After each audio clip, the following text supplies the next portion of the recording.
ومن أظلم ممن افترى على الله الكذب وهو يدعى إلى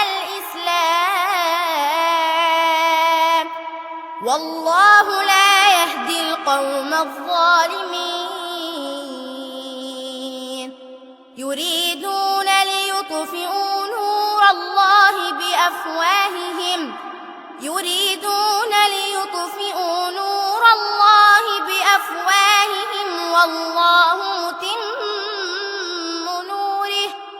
والله متم نوره ولو كره الكافرون هو الذي أرسل رسوله بالهدى ودين الحق ليظهره على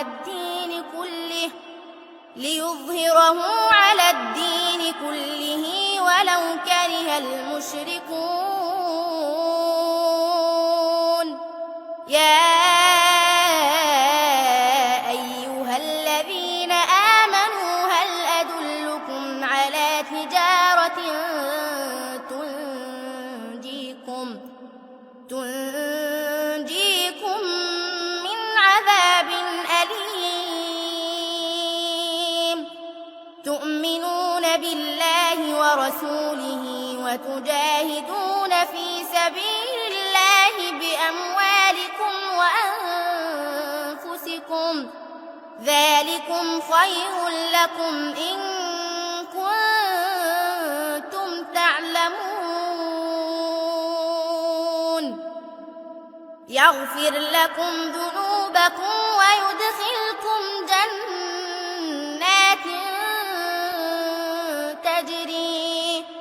ويدخلكم جنات تجري من تحتها الأنهار ومساكن طيبة في جنات عدن ذلك الفوز العظيم وأخرى تحبونها نصر من الله وفتح قريب وبشر المؤمنين يا أيها الذين آمنوا كونوا أنصار الله